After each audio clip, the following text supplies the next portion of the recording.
Recently একটা অসাধারণ কাজ করলাম Sayan, sound of Calcutta. Clarion অসাধারণভাবে একটি ইনিশিয়েটিভ নিয়েছেন। বিভিন্ন রিজিয়নে তারা সেই রিজিয়নের গান নিয়ে, সেই রিজিয়নের সাউন্ড নিয়ে কাজ করছেন। ওনারা আমাকে ইনভাইট করেছিলেন এবং I was the face of that project, যেখানে আমরা সাউন্ড অফ ক্যালকাটা নিয়ে, কলকাতার আওয়াজ নিয়ে, কোন আওয়াজে আমরা কলকাতাকে চিনি সেইটা আমরা জানতে পেরেছিলাম এবং আমি সেটা করার সুযোগ পেয়েছিলাম।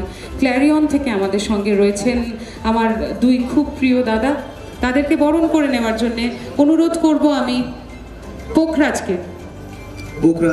অনুরোধ করব। ক্ল্যারিয়নের পক্ষ থেকে রয়েছে আমাদের মধ্যে আমাদের বিশিষ্ট অতিথিরা, রোহিত উপাল এবং লখবিন্দর সিং, তাদেরকে বরণ করে নিচ্ছেন আমাদের সংস্থার অন্যতম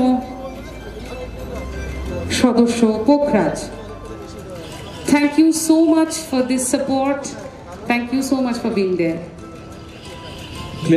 ক্ল্যারিয়নের তরফ থেকে ক্ল্যারিয়নের মানে জন্য এবং ক্ল্যারিয়নের বিষয়ে একটা ছোট্ট ব্যাপার আমি বলে দিতে চাই যে being sound partner to Basanta Utsav in association with Imon Sangeet academy for Clarion, audio is about supporting and encouraging social platforms across India and celebrating profound contributions from artists and sound professional upcoming young talents. তাই ক্ল্যারিয়নের জন্য একবার জোরে হাততালি হোক। এরকম support আমরা পুরো ভারতবর্ষে যেন বারবার পাই।